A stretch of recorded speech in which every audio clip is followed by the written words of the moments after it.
আসসালামু আলাইকুম। আমি আজকে সিম দিয়ে আলু দিয়ে ফুলকপি দিয়ে রান্না করব। তার জন্য কড়াইতে পেঁয়াজ দিয়ে দিচ্ছি, তেল দিয়ে দিচ্ছি।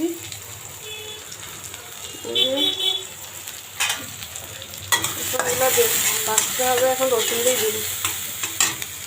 আমি রসুন বাটা দিয়ে দিচ্ছি। এখানে আবারও ভালো করে লাগতে হবে। তারপরে পানি দিয়ে দিব। রসুনটা ভাজা ভাজা হয়ে যাবে।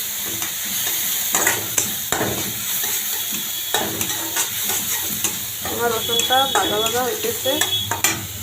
এই দিক দিয়ে আমি সিম, আলু, ফুলকপি, মূলা কেটে নিয়েছি।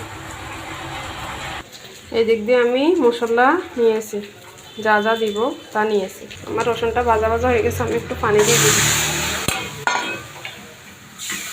একটু ভাজা ভাজা পানি দিয়ে দিব। এখন মশলাগুলো দিয়ে দিব। তারপরে মশলাটা একটু কষানো হইলে মাছ দিয়ে দিব। আমার মশলা কষানো শেষে আমি মাছ ধুয়ে নিয়েছি, এখন দিয়ে দিব। এখন মাছটা ঢেকে দিব, মাছটা ভালো করে কষানো হওয়ার জন্য।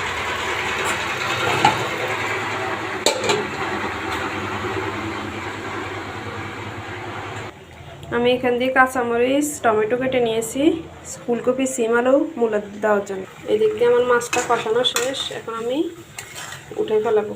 মাছটা আমার কষানো শেষ। এই যে সিম আলু কুটে রেখেছি, এখন এগুলো দিয়ে দিই।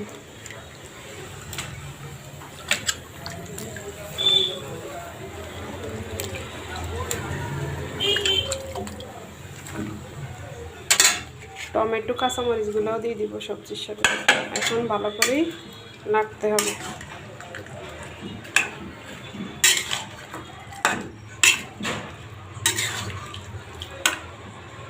সিম, আলু, ফুলকপি এবং মূলা ভালো করে নাড়ে আমি কষাইতে দিব। ঢাকনা দিয়ে দিব। এদিক দিয়ে আমার ভাত হয়ে গেছে, দুপুরে রান্না ভাত হয়ে গেছে। এদিক দিয়ে সিম আলুটা হইতেছে, সিম আলু ফুলকপিটা কষানো হইতেছে। তারপর আমি গরম পানি দিয়ে দিব। এই যে আমার সিম আলুটা হইতেছে, কষানো হইতেছে। তারপর আমি গরম পানি দিয়ে দিব। ভালো করে কষাইতে হবে। তরকারি যত বেশি কষাবো তত বেশি মজা হবে।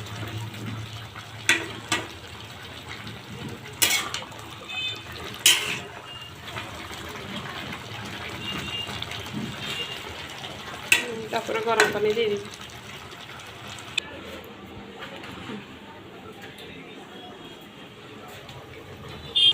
আমার সিম আলুটা কষানো প্রায় শেষ, এখন আমি গরম পানি দিয়ে দিব।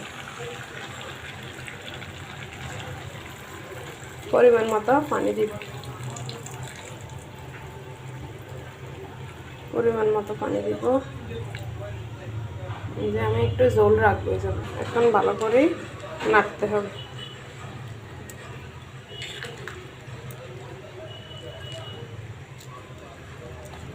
এখন আমি মাছটা ঢেলে দিব।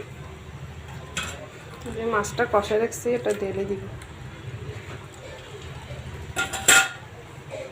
এখন আমার সিম আলু ফুলকপিটা ঝোলটা ঘন হইলে আমি নামাই ফেলব।